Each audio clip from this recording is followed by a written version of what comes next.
someday. And I just believed her because first grade teachers don't lie.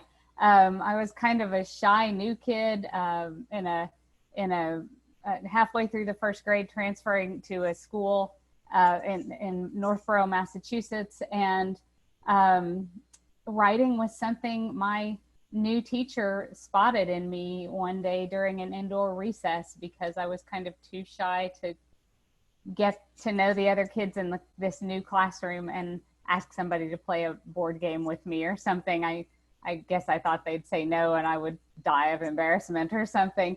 But I remembered always the day that new first grade teacher came up and started reading over my shoulder because I was sitting there writing a story. And she started saying things like, oh, I wonder what happens next. And this is so interesting. And I remember when I finished the end of my little story, she took it and she tapped it on the desk and she said, "You are a wonderful writer." And I just thought, oh, I am a wonderful writer. And it's funny how you have these little defining moments in life, because that was one of mine. I just thought of myself as a writer after that. And she gave me to understand that writing was something really unique and great to do. And so there's this thing you sort of envision. So I always thought I would be a writer. I didn't really grow up in a family who thought that was something you would do for a living, but I always had it in mind. And you sort of imagine when you're young and you want to be a writer, you have this vision in your head of what that will be like. And in your mind, it's like it is on TV. And on TV, writers drive around in Ferraris and they live at the beach. And so you just think, I'll write a book and they'll hand me a Ferrari and a beach house and that's how it will be. And you get in this business and you realize it's not really like that for most people. Most people who want to be writers are going to work very hard at it and be lucky if they can make a living. So that's what I did. I was fortunate in the writing business. I was always able to make a nice living at it. And I always had publishers offering me work and readers who would read the books. But I never had that book that really just went crazy in the world. And Before We Were Yours has been that book for me. And it's book number 30. So it took a little while, but Before We Were Yours was, it didn't hit the bestseller lists when it first came out. It hit just off the bestseller lists. And so everyone was sort of saying to me when the book came out, oh, your book's doing great.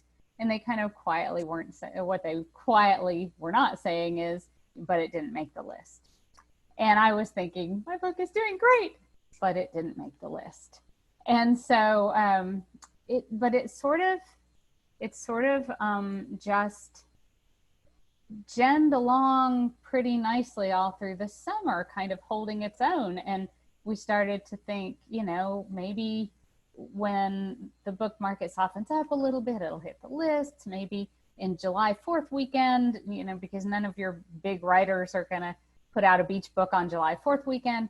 And it didn't. And so about the time we gave up, I was telling myself, you're just going to have to give up because this isn't going to happen. All of a sudden, 8 weeks out, this little book crawled its way onto the New York Times bestseller list.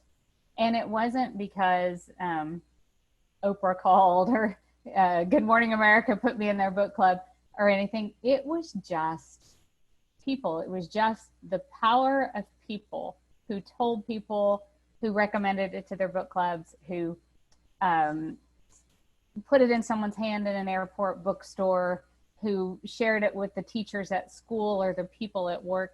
It was literally just the power of people talking to people.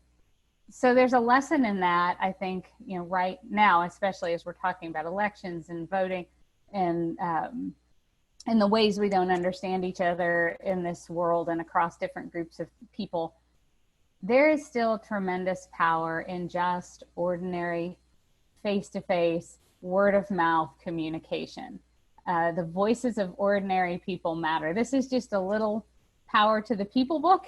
And it has now to date been on the bestseller list over 2 years and sold over 2.5 million copies. And so, there's a lot of power in just ordinary folks. And if you were one of those folks, I am so thankful to you because you made that first grade dream come true. What else am I often asked? Does any of it come from my own life? People always want to know, is any of this from your real life? Is any of it from your own experience? In this book, not on the adoption side. There were a few adoptions in my family, but cousins and second cousins, none I was close up to. But this book, because it's set in Memphis, if you know anything about Memphis, if you've ever visited, stopped over, stayed there, been a tourist there, lived there, you know that Memphis is a river town. For generations, Memphis has moved to the tone and tenor and seasons of the Mississippi River. And I do know about life on a river. As kids, we had our own mighty Mississippi River. And it ran through the center of this little horseshoe-shaped 1970s neighborhood. And it wasn't, on a dry summer day, it wasn't more than just a little trickle. You could jump across it in the skinny spots. But to us kids, that creek was everything from the Amazon to the Nile to the Mississippi River. And we were Tarzan and Zorro and Huckleberry Finn and Laura Ingalls Wilder. If we had seen it on TV or read it in a book, we went down that creek and we played it by the hour.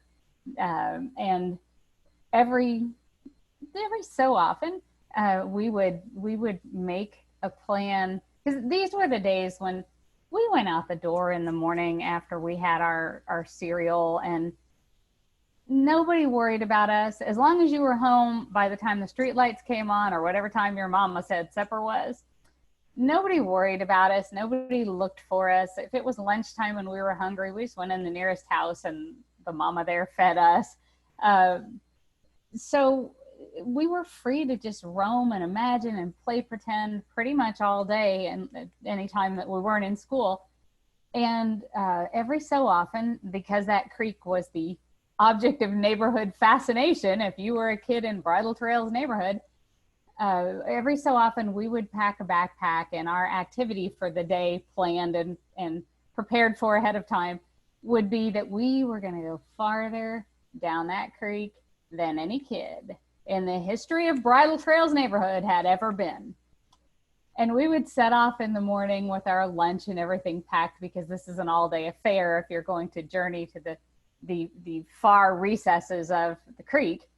And we would go and we'd stop and eat our lunch, and we'd swim in the deeper holes of the creek and fish or do whatever we were going to do. And it would get, you kind of couldn't tell what time of day it even was down there. The creek had dug its way 10, 12, 15 feet down into the soil. And so when you were down in there, it was shady all day. You didn't hear anything going on up above the banks. You didn't hear cars passing. You didn't hear people's television sets. You didn't hear voices. It was just its own little world down there.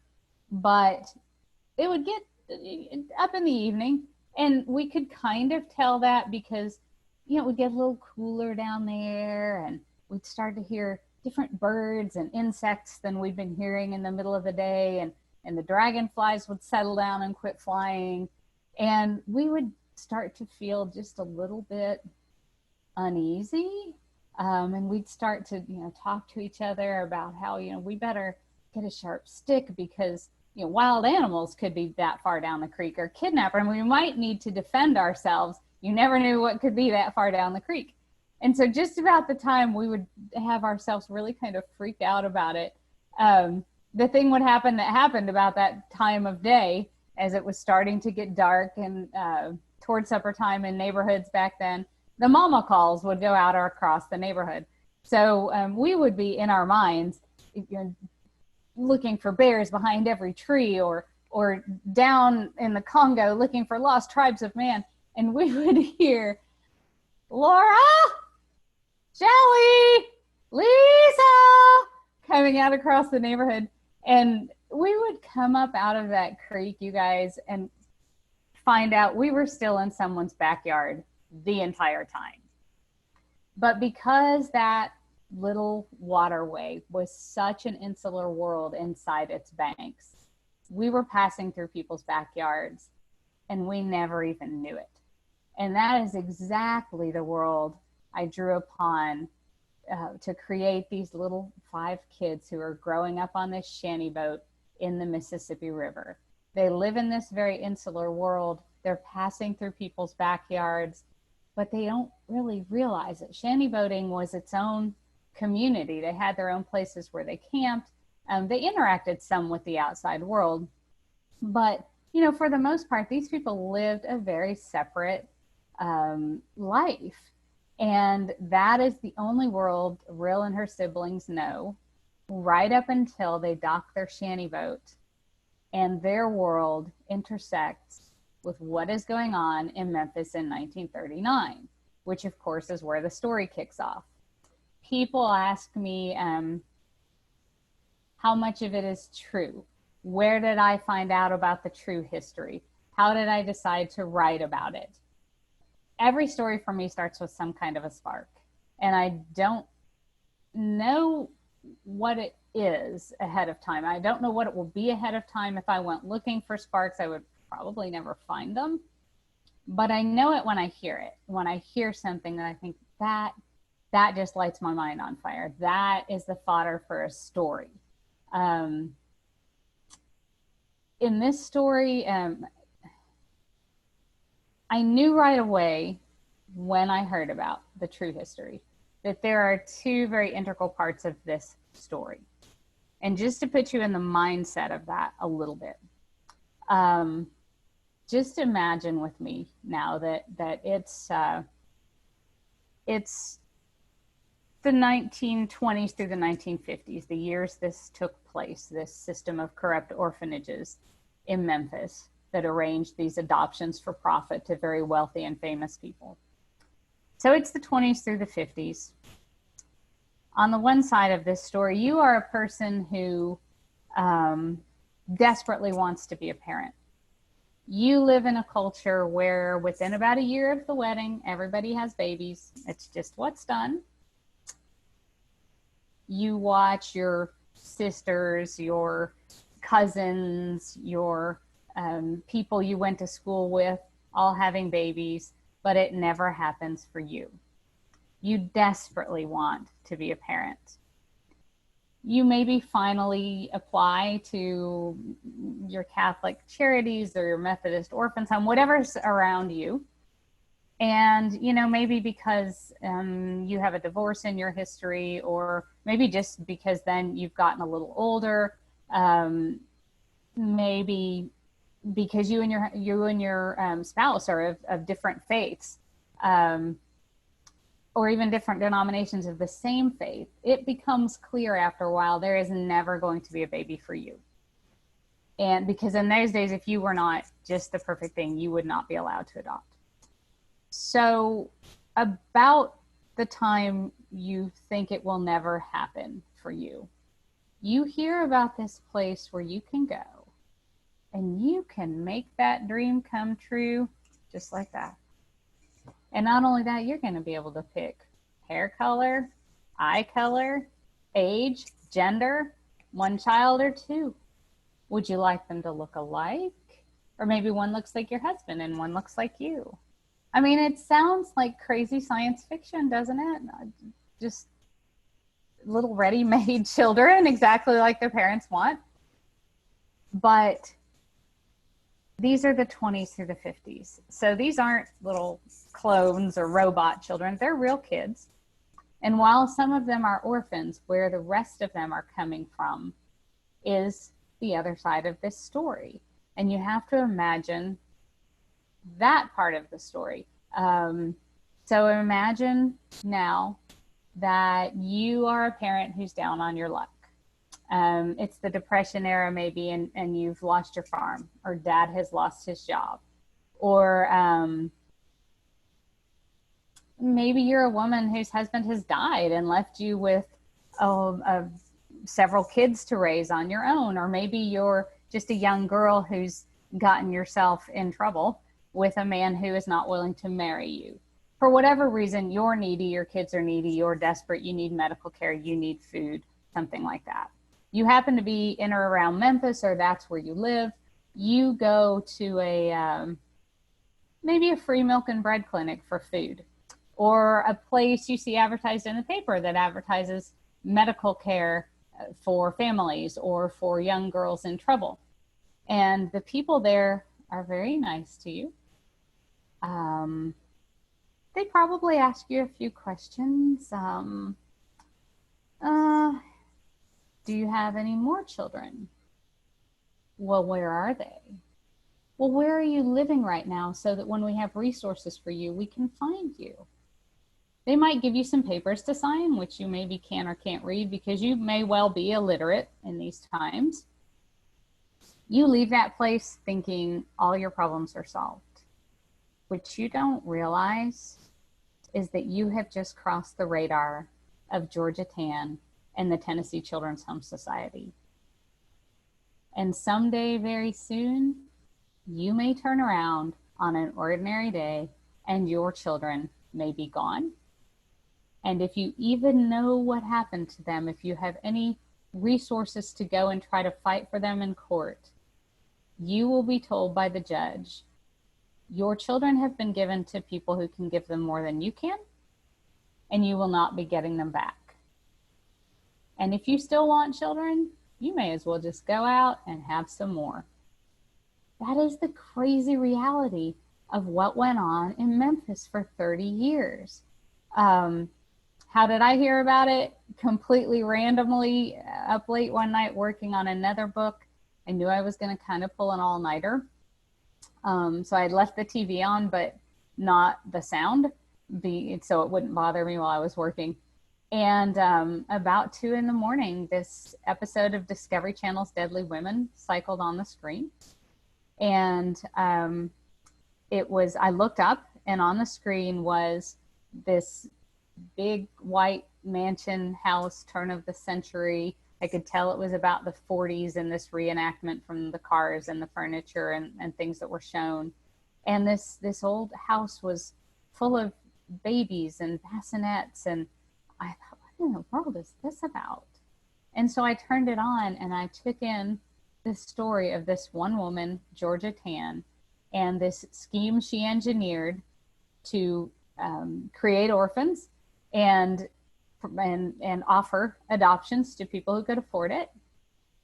And the money she made, and the families who were torn apart, and the many, many children, an estimated 500 children who disappeared on her watch, likely perishing in some of her unsupervised, unqualified orphan holding facilities where she kept children until she could broker an arrangement for them. And I was just fascinated. I was horrified as a parent. I felt all of those things. I mean, I thought of my own 2 kids when they were young. My 2 boys, I thought, what if I just turned around one day and they were gone and I never knew what happened to them, and I couldn't find them and I couldn't help them, and I never saw them again in my life? What would that be like? What was that like for these parents? So Before We Were Yours was born out of that. It was born out of those questions. It was born out of wondering what that journey was like for these people and for the children, wondering what happened to the children afterwards, where they ended up, how they ended up. And as I was contemplating all those questions, these 5 little kids on this shanty boat in the Mississippi River kind of came to life in my mind. And that became the story, the backbone of Before We Were Yours. I'll close out the talk with kind of a fun story so as not to quit on such a serious note. And then I would love to answer any questions you have.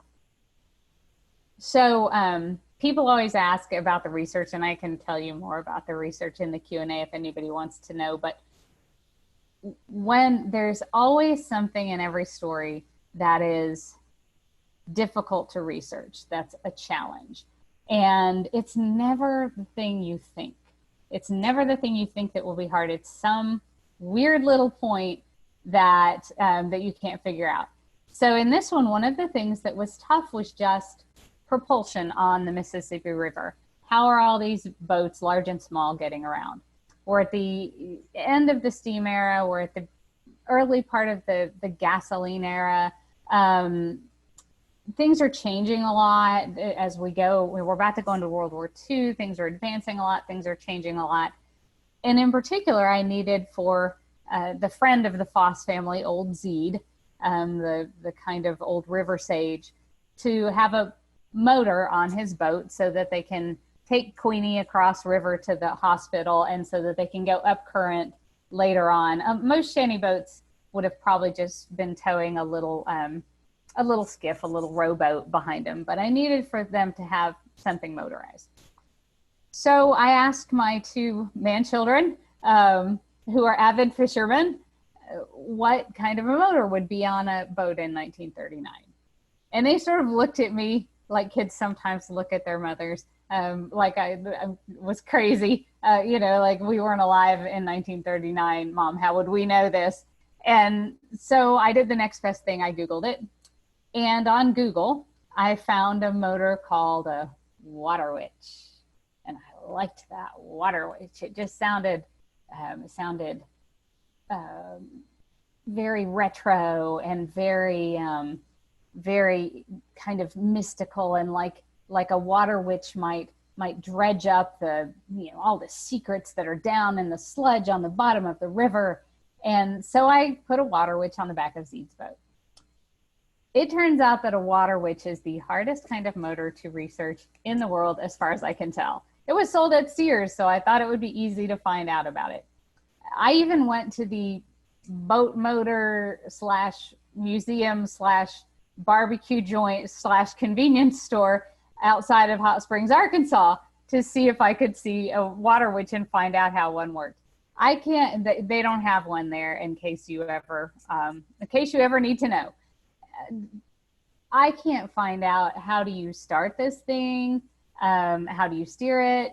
Is it, can it push a skiff upriver in the Mississippi, current? I can't find out anything I need to know. And so I do what you do but by then I'm sort of attached to the water witch name. I don't want to take it out. So I do what you do when you're a writer and you can't find your details. You just write around it. So instead of saying how they start the boat, you just say something like, and the motor roared to life. So I do that, I send it in. It's not a problem because editors in New York don't know how you start a water witch either. So they're not missing the details when it goes in for editing. But it's bothering me because I'm afraid the book will come out and out there will be that one little old man who restores antique boat motors, and he will write to me at some point and say, a water witch could never push a boat up current in the Mississippi River. You don't do your research. So it's still kind of bothering me. So I go for a little weekend writer gathering with one of my favorite writer friends and also co-author of a nonfiction book now, Judy Christie, on a lake, Caddo Lake in Texas. So we're on this beautiful cypress lake at her brother's cabin. And Judy's very organized. So she has this whole agenda of what we're going to do on this writer's weekend.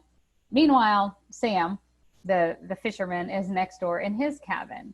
And we're outside. Sam's like, hey, y'all come on over.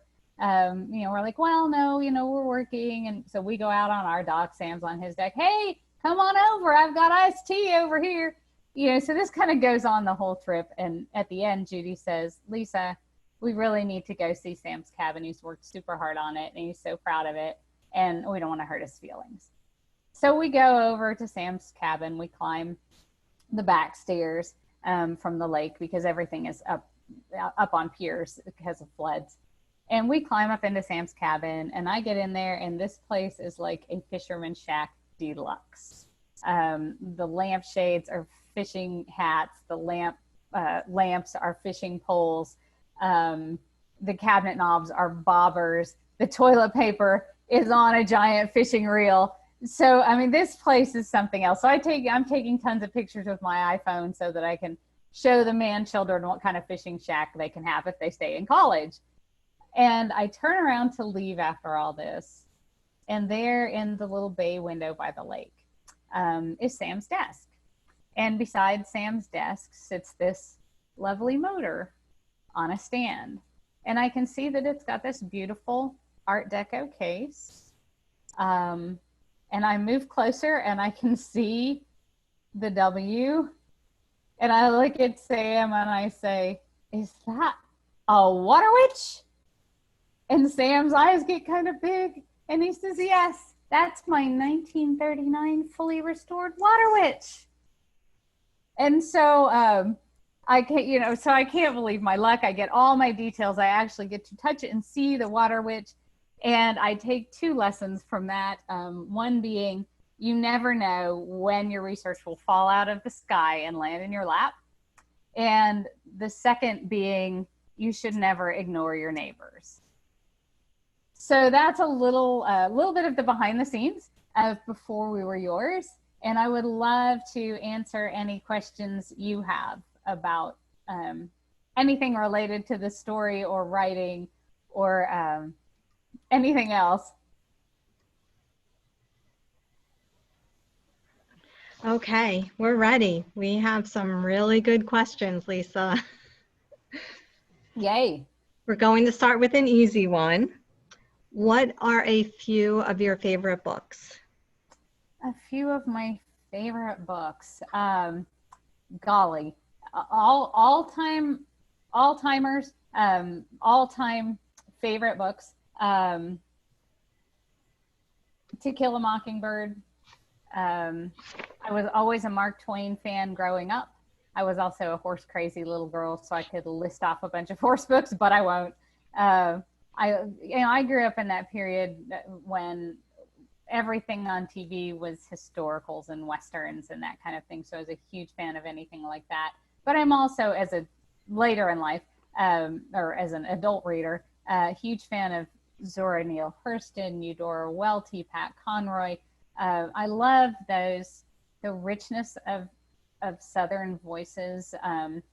I love that tradition of storytelling and of sort of sitting at the knee of the older folks, or feeling like I'm sitting out on the old porch and just, hearing the insects and feeling the night set in. And so anything that gives me that feeling, there are certain books that I go back to just because I love the atmosphere and the feeling of them, and because the writing is beautiful. I'm also a sucker for anybody who is a wonderful, wonderful wordsmith.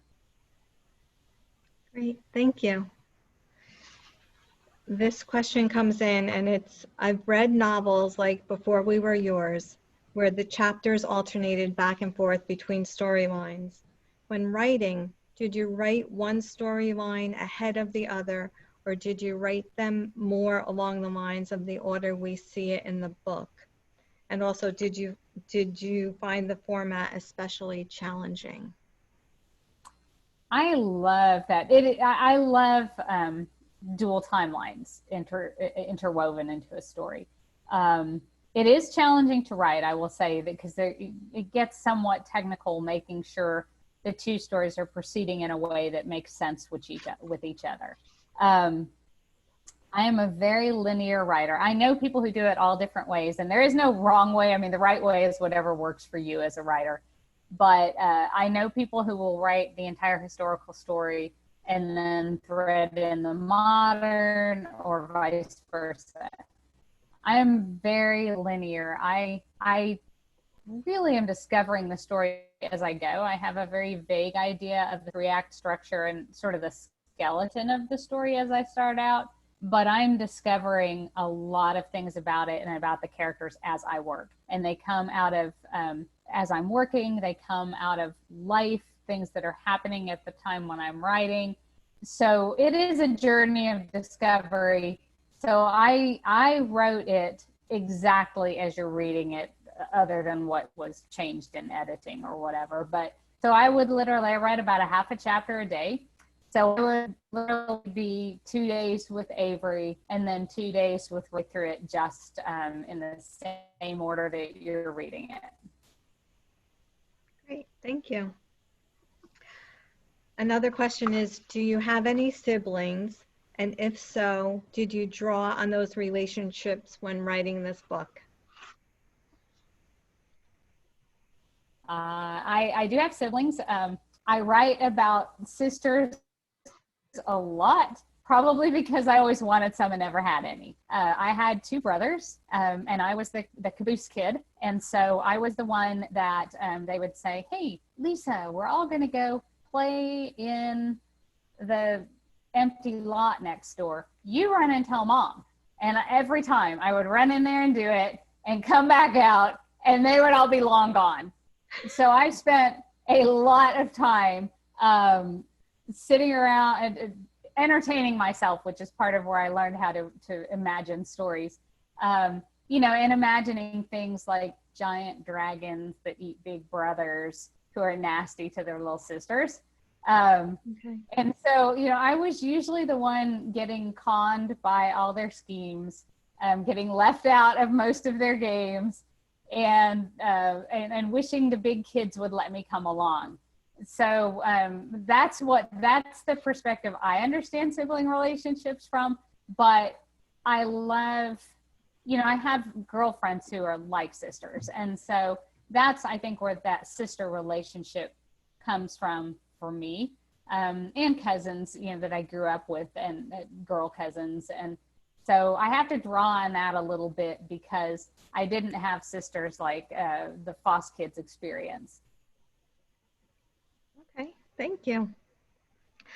When Avery and Trent are looking for records in the cottage, there's a line that struck with me. Do we carry the guilt from the sins of past generations?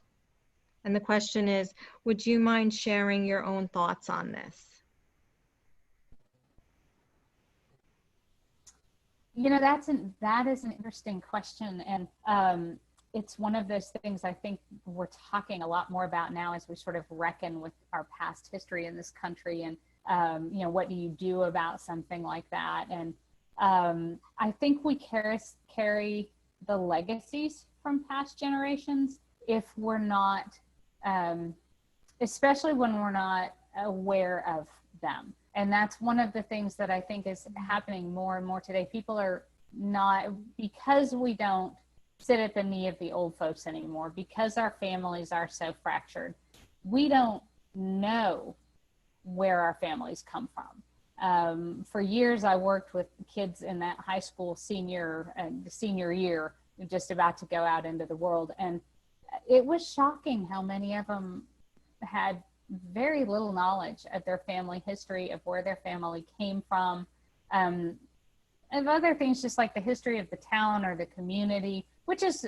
one of the things in the new book, Before We Were Yours. There's some of, or the Book of Lost Friends, there's some of that in there.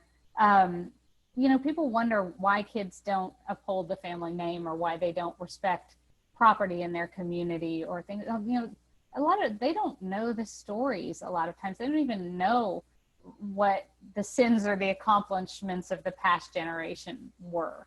In Avery's case in particular, I think that's something she's really struggling with, you know, as she worries about whether her family was somehow involved, because many wealthy political people were complicit in letting this system of Georgia Tans go on. How this goes on is in a massive level of political corruption in the state of Tennessee.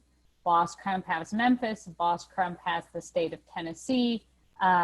Whenever anybody tried to stop Georgia Tan, she would lobby the state legislature. Rules and bills that were supposed to protect children against some of the things she was doing would magically disappear in committee, or they would get voted down. So, you know, Avery, as she's looking at what happened, that's her fear. Did my family cooperate with this? And for years, if you had tried, when people tried to dig into this in Memphis, and still to this day with some families, it is not something people want to talk about. There are still people who've been in touch with me who found out there was some connection like that in their family. And when they brought it up to the older folks in the family, people said, that is not something, we are not going to talk about that. So it's still a sensitive subject. Those, what may have been the sins of the past generation in various families who were tied into this, is still a very sensitive subject. Thanks. Did other parents in the area know about the kidnapping that was going on, or what was happening at the time? And was there opportunity for the parents to be extra cautious? So some people were aware of it. You do have to understand that this is a different era. I remember in the 1970s, kind of the early times of don't take candy from strangers, and then it was kind of like don't talk to strangers. My mother, born in 1939, doesn't remember anything like that. Kids, when she was 4 or 5 or 6, I mean, her parents were letting her walk down to a community center for community center activities and things, and it wasn't something people thought about in that era. So it's a little hard with the modern mind to register it quite the same. People often left babies and children out on porches because it was hot in the homes, no air conditioning. So often a baby would be put out on the porch to sleep, or out under a tree to sleep, in a cradle or a bassinet or a stroller. It was not uncommon. People did, yes, some people, many people were just unaware that it was happening. Yes, some people were aware. There was a family whose story I read about where, the boy who had grown up in the natural family remembered coming home and hearing and his mother being weeping and his father being weeping, and he remembered the father saying, they got Jimmy, they got Jimmy, they got Jimmy. So obviously there were families who were aware, but it's a different time. There's no Facebook, there's no evening news or whatever. And so a lot of people were just really unaware. And when their children disappeared, many of them didn't even know enough to go looking for them or what could have happened. If you're camped by the river, and if your whole group of siblings disappears, you may, wonder what happened. But at the same time, if 1 or 2 kids, you may just think they fell in the river and were stored. So many people didn't even know to try to go find them or to look for them. And if they did, if they went to the orphanage, as happens in the story, they were told they're already gone, they're already adopted. And in some of the true stories that we told in before and after, the follow-up book from the real families that we met, that I met as a result of writing Before We Were Yours, there were families who went to the orphanage to try and get their kids back, were told they were not there, and the truth is their kids were inside that building at the time. Wow. That's heartbreaking. It's incredibly sad to think about, what the heartbreak that was left behind in these families. And, and it doesn't just change that generation, it's generational. Many of the families that I met who got in touch with me, wanting to know more about Tennessee Children's Home Society, wanting to know how to research the records, wanting to know if they, could I connect them up with other people who were Tennessee Children's Home Society families. Oftentimes that was the next generations or the next. So kids and grandkids of the person wanting to know, wanting to to finally know the family history. And some of them had parents who were the adoptees or grandparents who were the adoptees, who said, especially the men parents would be more like, oh, I don't need to know, if I had good adoptive parents and I don't need to know. Because some of the adoptions were good adoptions. Some of them were terrible adoptions because the families weren't vetted. But then, so when the father or grandfather is saying, I don't need to know, I'm fine, I've had a fine life, it's interesting because the daughter or granddaughter will be saying to you kind of privately behind his back, that experience informed everything about his life. He may not think so, he may not say so, but that experience, that not knowing, that wondering, do I have siblings out there, whatever, it is change, guides everything about who my grandfather or father is. Mm-hmm. Right. And along the same lines, what was it like learning and meeting the women whose story you unintentionally told? It's actually, getting to know all the real families has been amazing, because there are similarities in their stories and in the stories of the Foss family, definitely. And that's because the Foss family story is an amalgam of several of the different stories I researched and learned about in a couple interviews that I did. But there was, during this process, after the book was out and I was hearing from real families, there was a family that came where the group of siblings was out playing in the yard. They were river rats down along the river in their little river shack. And Georgia Tan's limousine rolled around. She offered the kids a ride. They got in, and they were never seen by their family again. And they are one of the cases. The only remaining child left there was the oldest girl, who was, I think, 16 at the time. And anyway, the mother did go to the orphanage and did see one of her children on the other side of the fence, who begged her to take her home, this 10 or 11-year-old girl. And she couldn't get her out. There was nothing she could do. The children had been taken away. The people I met then are 2 generations down, so granddaughters, daughters, sorry. And their mother was one of a pair of twins in this family they were shipped, she and the twin were shipped to Pennsylvania.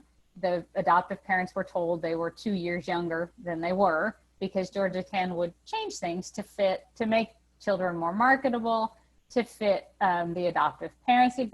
She created a lot of Jewish babies because there were a lot of Jewish people looking to adopt and not a big source of Jewish children for them to adopt. And of course, adoption across denominations was not done, across religious beliefs and that kind of thing was not done. So Georgia Tan took a lot of babies and made them into Jewish babies and sent them off saying they were of Jewish heritage when they weren't. But anyway, their story was so much like the story in Before We Were Yours. It was not only remarkable, but a little eerie to hear about this family of river rats and how the kids were split apart. And one of the beautiful things of all this is we've gone down that trail with quite a few families who we've been able to share that journey of watching them, some of them helping connect them up with resources, but also just watching them find their family history, find relatives, find birth names, birth mothers' names, find the truth of their heritage after all this time. And it's been an amazing journey to see real life families finally find their history, sometimes in the last decades of these adoptees' lives. Great. Why did you feel it was important for the sisters to keep their relationship private? The person who asked said, it made me feel so sad. Did you interview any people who had gone through this, and is this how they had handled their situation? And do you think that they felt shame? I think a lot of people, yes, it was a tough, and it's often tough on people who are adopted, who want to know their history, but they fear causing embarrassment or pain or making their adoptive parents feel sort of less than. And so, I mean, I think that's a common struggle with a lot of people who debate whether to seek out their roots. But when your adoption is tied to what turned out to be a scandal, then there are all these other questions that come up. Were the adoptive parents aware of what was going on? How much did they really know? Or were they just duped into believing that they were doing a good thing and giving an orphan a home, and that the money the checks they were writing for it were really just to pay for transportation and home studies and things that had to go on. And so it is, I think that would have been part of the calculus for Avery. When I was working on the book, I interviewed two people who I was able to find before the book, just by doing some research and talking to people. And they both had been baby adoptees of the Tennessee Children's Home Society. So they didn't remember the Orphans Home or Georgia Tan or anything like that. But they would talk to me. Part of Avery's experience is in some ways based on them. They both were adopted into very prominent Memphis families. Both of them were willing to talk to me only on the proviso that I didn't out them, that I didn't use their names or anything in association with the book. So that informed me a lot, where people's minds and hearts might still be, especially people who, in some of these, in the South, family lineage is a big deal. And so even all these years later, there are still people who feel strongly about it for that reason. There are still people, many of these people were told in their families if they did want to talk about it, that's not something we don't talk about that. And that those kinds of feelings linger on for these people. Right. Okay, did you find out if a water witch would propel a boat upriver? I did. I was able to get an answer to that question. And so far I have not had any boat motor restoring little fishermen contact me and tell me otherwise. So I feel very good about that. And a water witch is a lovely little motor. Great. And someone asked why Aiken and Edisto, South Carolina, for the setting. Why Aiken and Edisto? So over the course of my writing career, most of my readers are women, but some of the nicest letters I get are from men, usually retirement age, who have retired and to occupy themselves or keep themselves out of trouble or whatever, they've started reading their wives' bookshelves. So one of the sweetest notes I got was from a retired NASA, had been a NASA engineer, had been in on the very first space launches at NASA, and wonderful, brilliant man from Aiken, South Carolina, who emailed me and said, I have time on my hands, I'm retired, I would love to, if I can help you with technical things like YouTube. This has been some years ago when all this stuff was a little harder to do, but like YouTube videos and websites and things, I'd love to do that. So Ed became my dear friend who would do everything from be on the beta team that reads the manuscripts first, to help me with research, to help me with YouTube channels, to all kinds of things. And I even used Ed's history with NASA because Ed himself had a very fascinating history. Had he been in Memphis, he could have very likely ended up as a Georgetown child, but he didn't grow up in Memphis. But so I would put little things in the books as a little homage to my friend Ed. But Ed had introduced me when we traveled through there. We would visit and we would stay with Ed and his wife, and so Ed had introduced me to Aiken, which is a beautiful little town and seemed like the perfect place for Avery. But I also put it in there as a little bit of a nod to Ed. And things like Aiken and Clemson and Edisto Island was one of Ed's favorite places. So so all of those things come from knowing Ed and visiting those places, because Ed told me those were great places to go. And he was very right. They'd lived all over the world, so he knew a beautiful place when he saw it. Good. That was a good question. Thanks. One of the reading group guide questions is, Before We Were Yours alternates between the historical story of the Foss children and the modern day story of Avery. Did you have a favorite between those storylines? And if so, which one and why? That's the question. So as the author, can you answer that? Oh, wow. Favorites. Gosh, no, I don't think I had a favorite.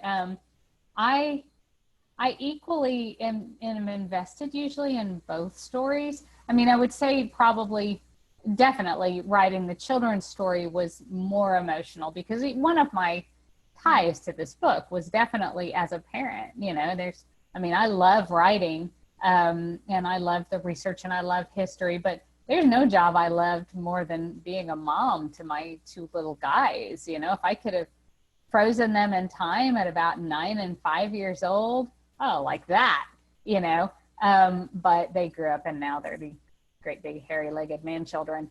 But I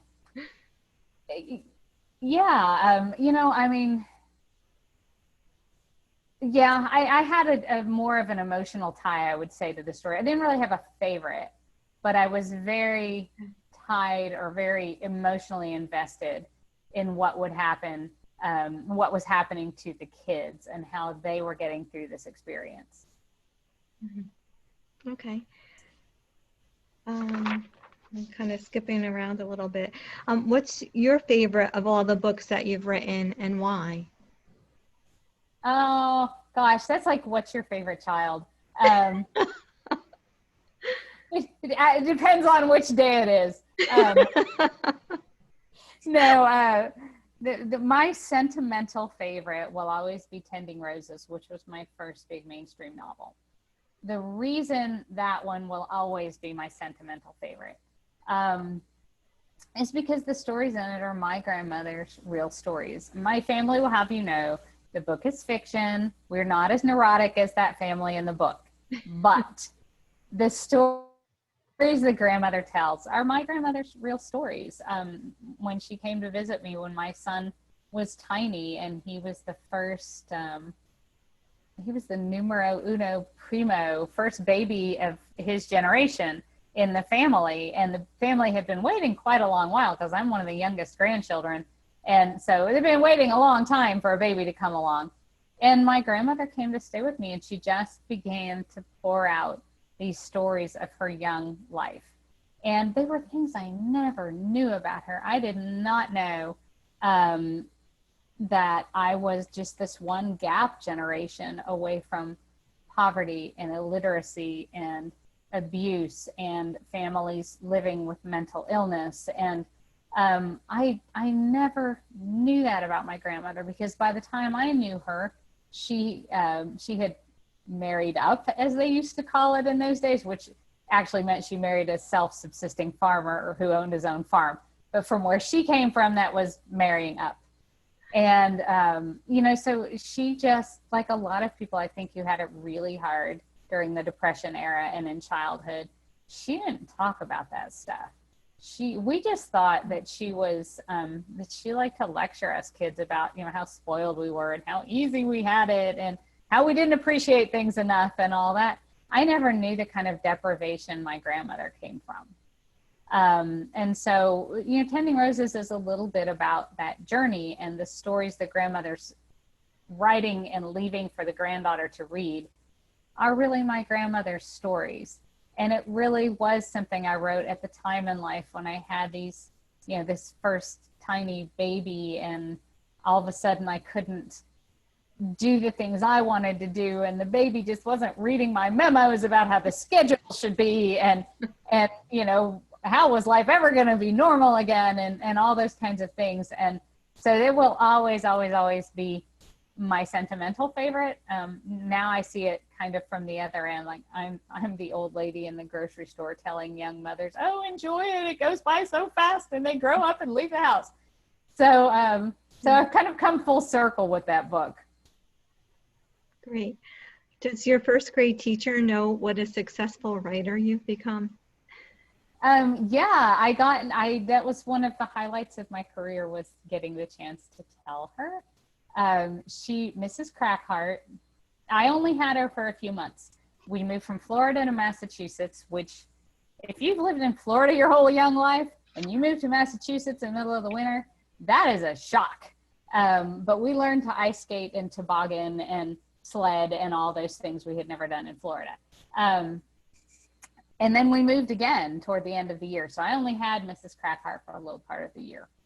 And, but I had always the report card where she wrote on there, keep that pencil moving with that wonderful imagination, Lisa. I will see your name in a magazine one day. And so by that, I knew her name. And that was about all I knew about her. I mean, I remembered lots of things from her class, but yeah, I didn't even remember if she was young or old or what. So fast forward all the years till I have books coming out, I really don't know if she's still around. I mean, it's been quite a few years by then. And I tried, and when my first book, Tending Roses, came out, I tried getting in touch with the school because I wanted to tell her, you know, I wanted to show her my report card that I still had and all of that. And the school really wasn't any help. And so I just sort of assumed she wasn't out there anymore. When my third book came out, a book called The Language of Sycamores, I dedicated it to her. And a reporter in Northborough, Massachusetts, did an article about how my first grade teacher had inspired me, and the late Mrs. Barbara Crackhart had made a writer out of me, etc. So the bookstore lady in town read that. Her daughter had had Mrs. Crackhart just about 10 years prior to that, so way later in Mrs. Crackhart's career. And Mrs. Crackhart was indeed a regular customer of said bookstore and was not late at all. She was in there regularly. So the bookstore owner told Mrs. Crackhart, and they got in touch with the reporter, and the reporter got in touch with me and wrote a retraction telling everybody Mrs. Crackhart was not late. And so that was how I got to thank her and tell her what a difference she had made to me. And for years, she would write to me every time when she read one of the books. And I actually just the other day, her daughter would email me for her too. And just a few months ago, I got a letter, a note from her daughter, and a picture of a note from her daughter saying she had taken a picture of Mrs. Crackhart with Before We Were Yours. But the picture she lost her phone and she couldn't send me. The picture was destroyed when her phone was lost. And so I got to send a new set of autographed books to Mrs. Crackhart, and a new picture of her in her 90s with the books, my first grade teacher. And it is a picture I will always treasure. I have it in my office. Oh, that's sweet. That's a sweet story. We've had a couple of questions about Before We Were Yours being made into a movie. So can you talk about that? Sure. So the movie rights were optioned to MGM for a miniseries, but it has not gotten made. So many things are optioned, but do not end up getting made. So we'll see. I would love to see it come to screen. I would love to see the Foss children come to life and the shanty boat and their whole world come to life. And I hope it still will. You know, you never know. Hollywood is a strange beast, and it's even stranger now that you know, everything has changed with movie theaters and all that sort of thing. So we'll see. I hope so. Yes, yeah, that would be great. A couple questions regarding family, like how many families do you think were reunited by your book? I Wow, I do not know. A few dozen that we've worked with directly. There are this book, Before and After, came out of it wasn't very long before Where Were Yours came out.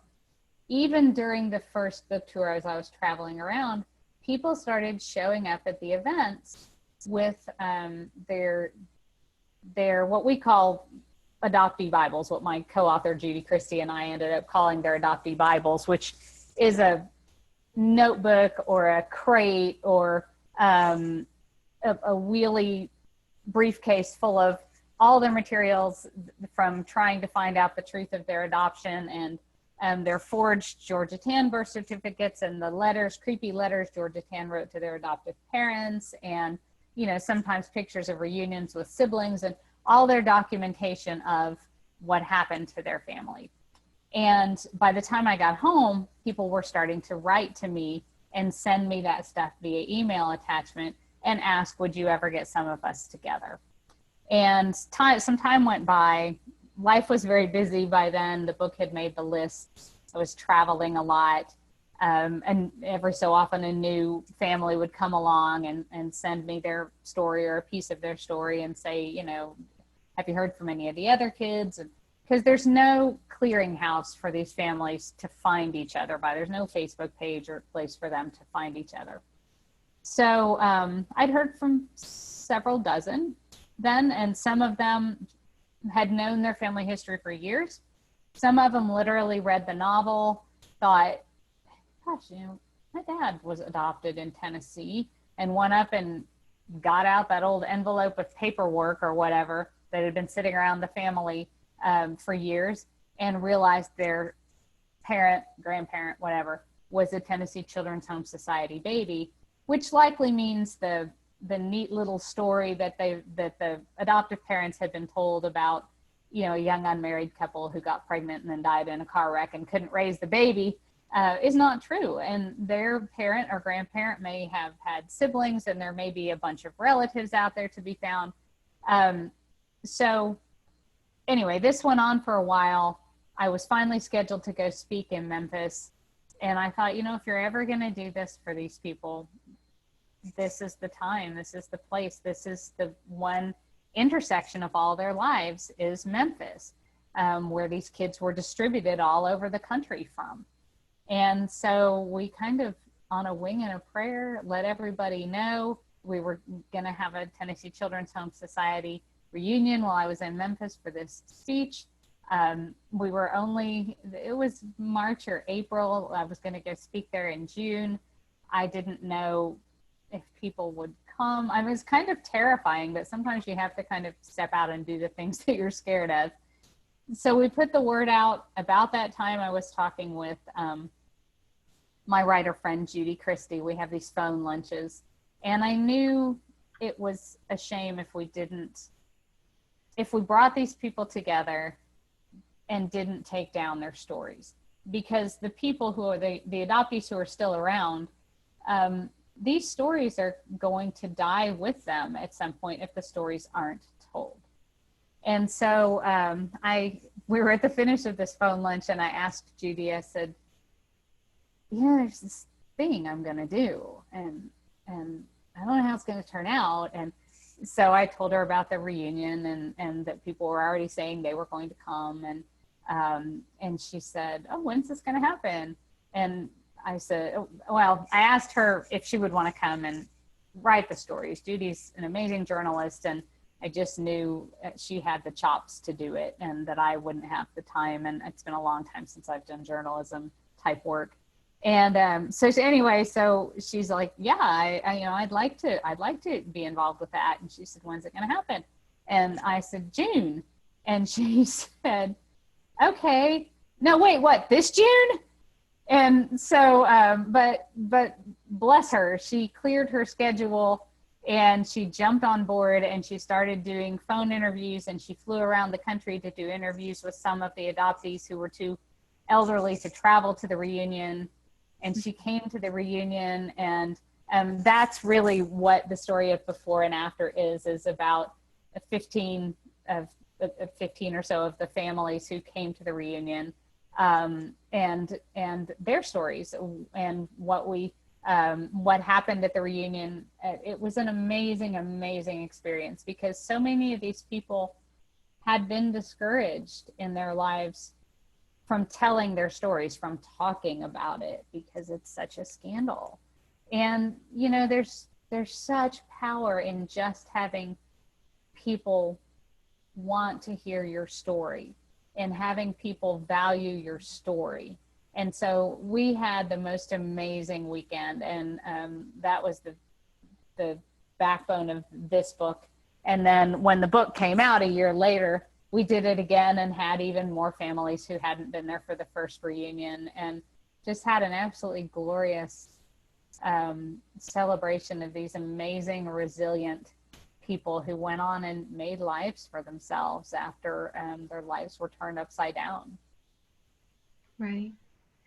In your research, did you find other orphanages that were like the Tennessee Children's Home Society? Nothing on the scale Okay. that Georgia Tan did. Because of the corruption in the state government, because Boss Crump has control of everything, and she comes into town and finds the perfect nest. Because she's in with Boss Crump, she has the police, the welfare services. She can go in any hospital and take babies out of the ward. She can go in any orphanage and take kids. She has the courts. She has all this power. So it's the perfect nest for something this widespread and pervasive. Yes, there were smaller versions of it in other places, definitely. And the Georgia Tan case does help to motivate the creation of adoption laws that prevent some of these things. Although I will say that's another thing that's come out of the book is I started hearing from states who still had loopholes in their adoption laws that were basically allowing expensive lawyers to take over adoption in the state and sell expensive, high-priced, for-profit type adoptions, which meant that the people I was hearing from were people like the heads of the Catholic charities in the state who anymore couldn't get any babies anymore because all the babies were being solicited into these high-priced adoptions. Women were being imported into the state and called residents of the state so that their babies could basically be taken and brokered into these expensive adoptions. So there are still places where there is work to do.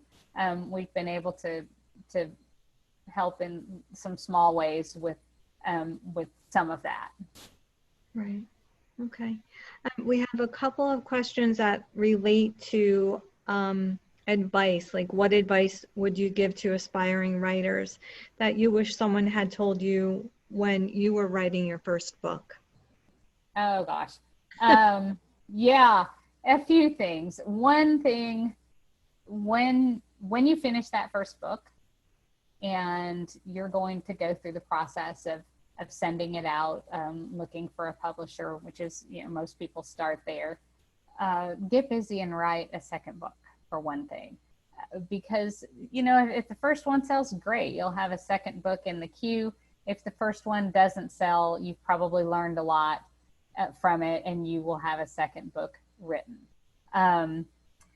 Get the whole book on paper. A full manuscript that needs work is better than 3 perfect chapters any day. So get it all on paper and then worry about editing it or making it better or cleaning it up, or just getting a whole book on paper is a huge accomplishment.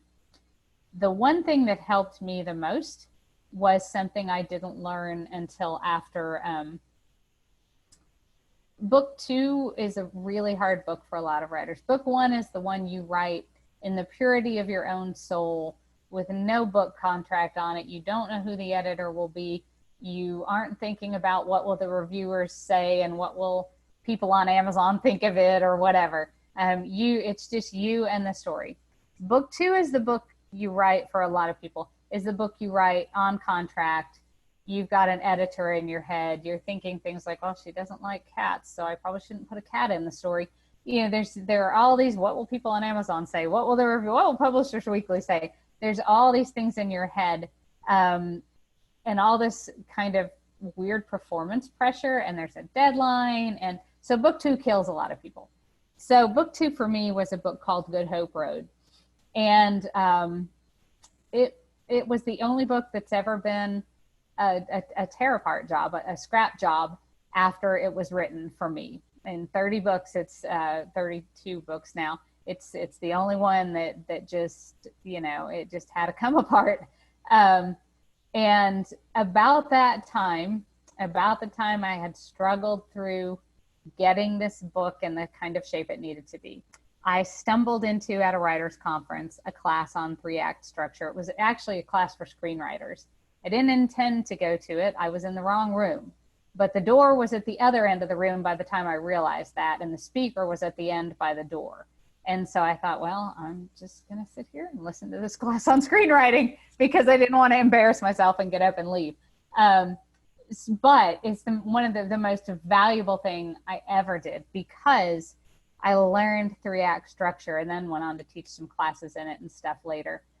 3-act structure, that's how stories are structured. It goes all the way back to Aristotle, so it's nothing new. And you know it intuitively in your head, but until someone identifies it for you, you've never seen it laid out.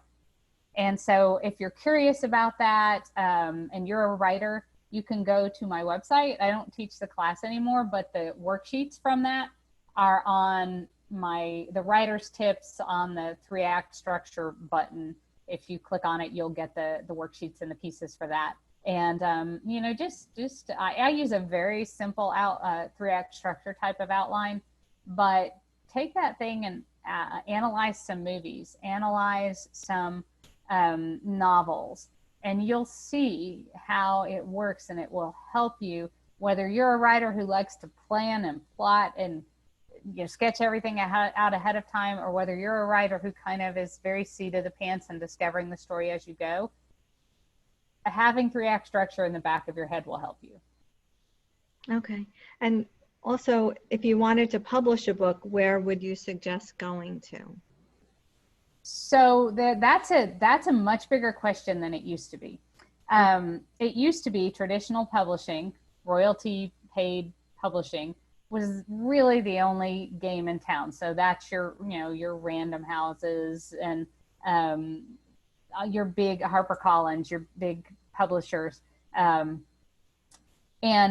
how that works is you sell them the rights to publish your book, and you get royalties for each book they sell. So it's just like a music artist with a music label. They sign up with a label, the label records the record, they get royalties whenever the record is played or sold. Now, of course, there's, with Amazon and ebooks and all that sort of thing, there are a lot of people who just self-publish or independent publish their own books. Self-publishing used to mean buying 5,000 copies and putting them in your garage and hoping you could sell them to somebody. But now, because of ebooks and all, there's so many more outlets. And, what I will tell people is royalty paid publishing, you pretty much need a literary agent for it, traditional publishing. Literary agents do not get paid for reading your book, for handling your book, for sending your book out to publishers.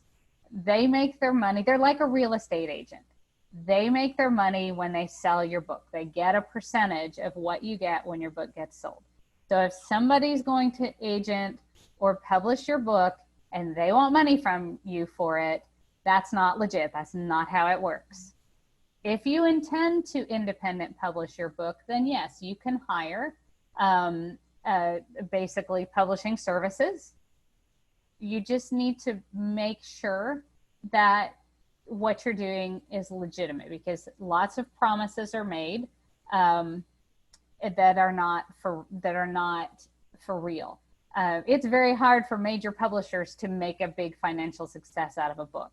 So anybody who's promising you do your book in all the bookstores and it's going to make all this money, and you need to recognize there is a lot to know about actually making money with independent publishing. There are people who do fabulous jobs of it.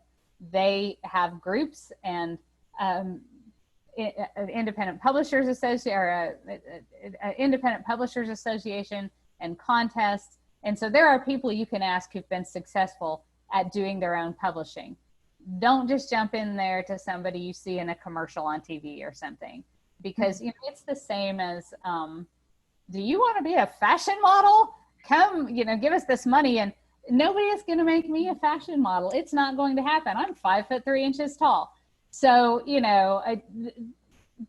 are people out there who want to prey on people's dreams. And I can't tell you how many people, either people I know by 1 or 2 degrees of separation, or just people who sent me a note who are excited, their book is about to be published, et cetera, and I have caught them just short of signing up for a scam that's just going to take their money and leave behind heartbreak. Right. Wow. Okay.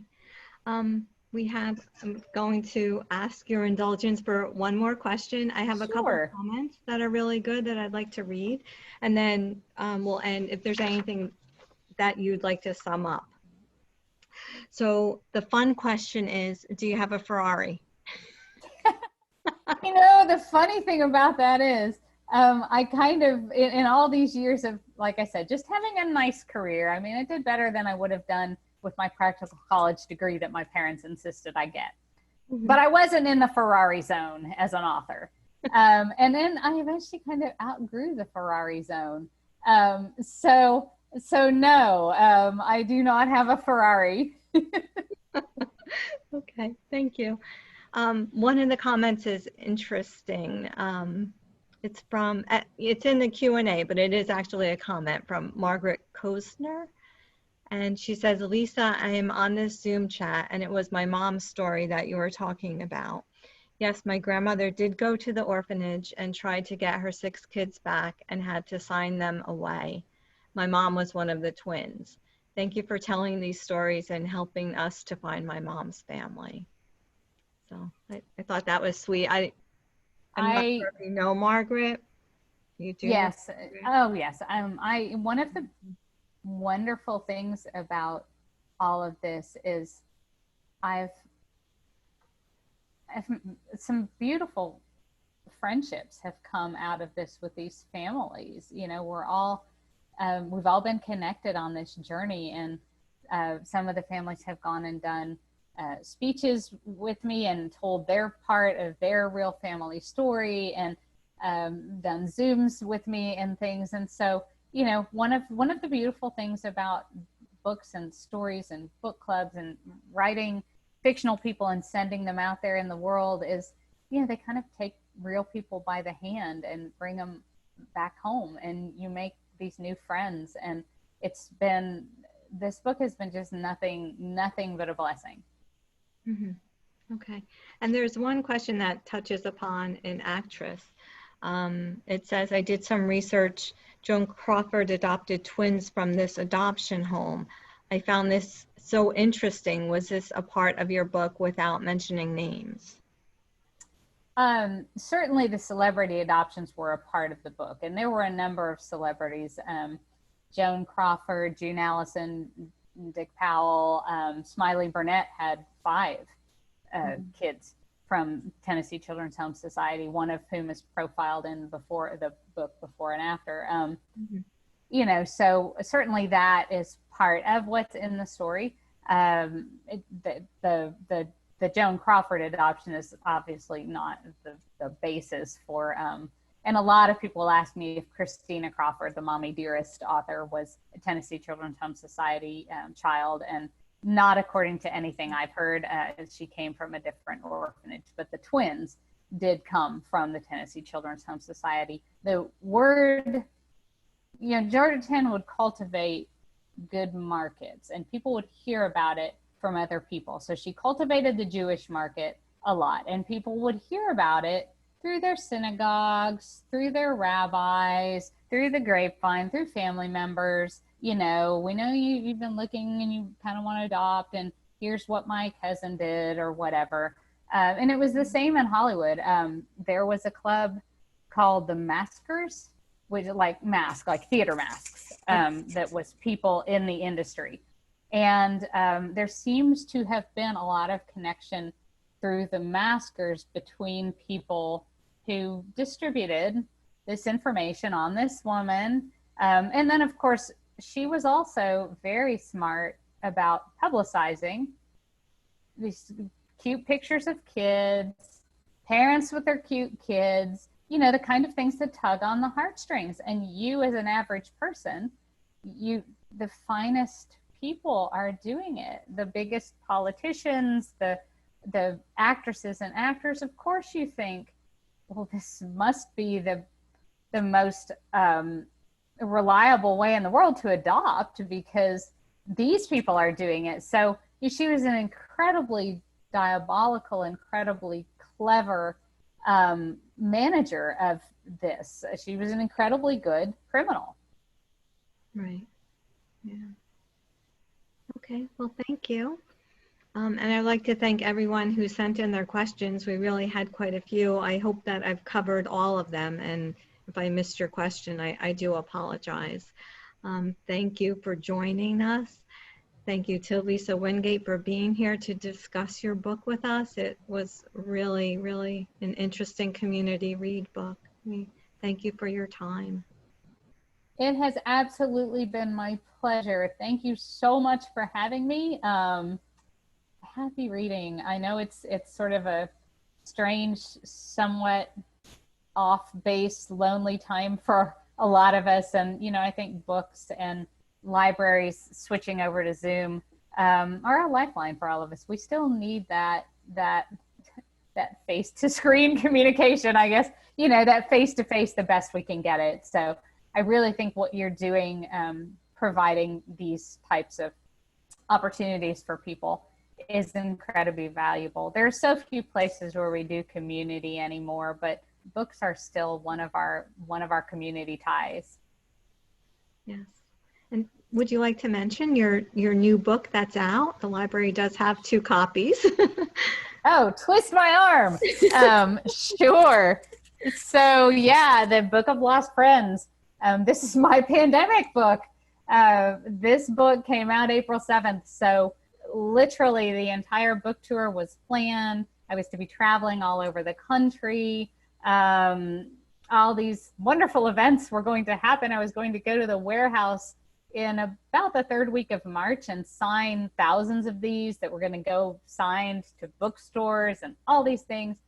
And about a week before that trip in March, the COVID news started coming out, and we started thinking, is this going to be okay? And maybe this isn't such a great idea. And, then just a few days before I was supposed to go, they had to close the warehouse to anyone coming in to sign because they didn't want, COVID to get in the book warehouse. It was just the people who worked there were allowed to go in. And then all the events were canceled and the tour, and then we switched to Zoom. So it has been an interesting book launch with this book, but it's also been, like I said, wonderful in a lot of ways because I've gotten to chat with a lot of people around the country I would not have seen on the live tour. And it's a little respite from, some things in the world that are tough. So the Book of Lost Friends is based on another amazing piece of history, which was actually brought to me by a reader of Before We Were Yours, who said, the work I'm doing as a museum volunteer reminds me of the separated families in Before We Were Yours. So this is another story of separated families, Civil War era, different families separated in a different way, but the ingenious way they tried to find each other through the late 1800s. So I'll leave it there, but you can read up on it and find out more about the amazing piece of history behind this story. Great, thank you. And thank you again for your time, and thank you for what you do. Oh, my pleasure. It was so good to get to see you this evening, and happy reading, everybody. Thank you. Bye. Bye-bye. Good night, everyone. Thank you for joining us.